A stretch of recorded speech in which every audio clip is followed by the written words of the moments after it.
de sélection, un choc au Groupama Stadium pour cette 20e journée de Première Ligue et même des chiens en tribune, si, de quoi rendre cette rencontre contre le Paris FC hautement sympathique. Seulement voilà, on peut dire que rien ne s'est réellement passé comme prévu. Amis Fenotes, amigones, amoureux de l'Olympique Lyonnais, bienvenue dans le Blog Fenotes, votre rendez-vous consacré à l'OL féminin.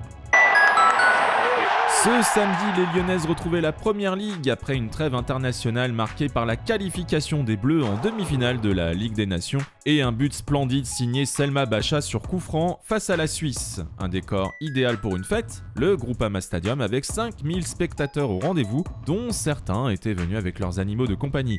On devait profiter de l'occasion pour fêter la 500e de Wendy Renard sous le maillot rouge et bleu, mais coup dur, blessée en sélection, la Martiniquaise a dû déclarer forfait. Les festivités seront donc reportées. On notera également l'absence d'Ada Egerberg qui, comme notre Wendy, n'a pas joué en sélection. Au niveau de la compo, Joe Montemurro fait dans le 4-3-3 classique, avec Christian Endler dans les cages avec le brassard de capitaine, Sophie Svava, Alice Sombat, Vanessa Gilles et Ellie Carpenter en défense, Damaris Segorola, Daniele Van de Donk et Jennifer Marojane au milieu, enfin Tabitha Chawinga, Eugénie Le Sommer et Kadidia Toudiani en attaque. Avant de démarrer le fil du match, petite parenthèse, je voulais vous faire part d'une initiative avec cette pétition lancée au sujet de Vanessa Gilles qui est toujours en prêt depuis Angel City. La Canadienne aurait déclaré vouloir rester à l'OL, mais visiblement le club ne se presse pas pour la signer définitivement. Alors si comme moi vous trouvez absolument lunaire cette gestion d'une de nos meilleures joueuses de cette saison et que vous voulez le faire savoir, le lien de la pétition est en description.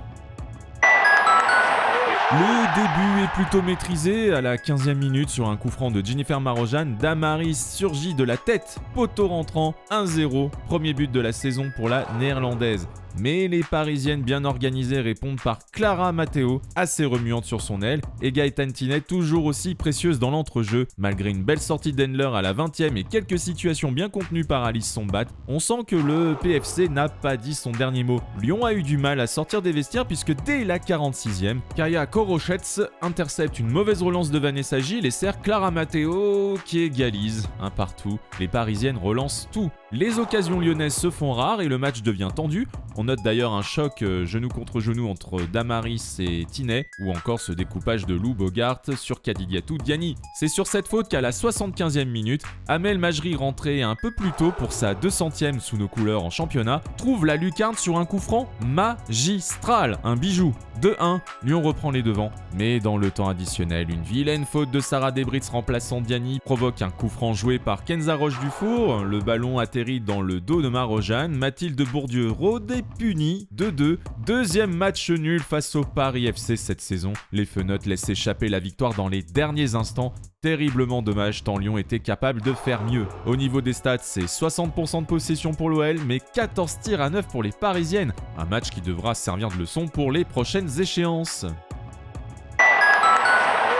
C'est parti pour les notes des Fenotes. Avant de les dévoiler, pensez à partager, commenter, liker et surtout à vous abonner à Oh Bien Joué pour ne rien manquer des prochaines livraisons. Bon alors je vais pas être super tendre avec 4 joueuses qui vont récolter chacune 4 sur 10. Vanessa Gilles. Alors, loin de moi l'idée de revenir sur mes propos en intro, mais ce samedi, c'est quelques relances ratées, une couverture fébrile sur le premier but, un match à oublier pour la Canadienne.